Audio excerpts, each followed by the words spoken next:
As we keep an eye on your world, President Trump says U.S. officials will be talking with their Iranian counterparts next week after U.S. strikes hit Iran's nuclear sites.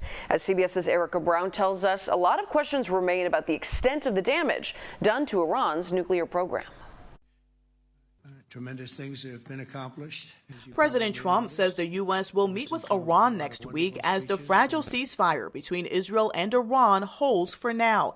We may sign an agreement. I don't know. To me, I don't think it's that necessary. I mean, they had a war, they fought, now they're going back to their world. I don't care if I have an agreement or not. Speaking to reporters at the NATO summit in the Netherlands, the president once again insisted that Iran's nuclear sites were destroyed. We blew it up. It's blown up to kingdom come. But questions remain about how much damage the U.S. missile strikes did. An early leaked classified assessment from the Defense Intelligence Agency found the strikes may have only set back Iran's nuclear program by a few months, while an Israeli assessment found the strikes took years of Iran's nuclear capabilities.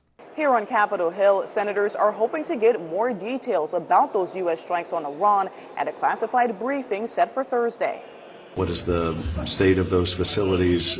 What is the timeline in which Iran could try to break out and build a bomb? We have a lot of serious questions that demand serious answers, not the kind of inconsistent political spin that we've been hearing.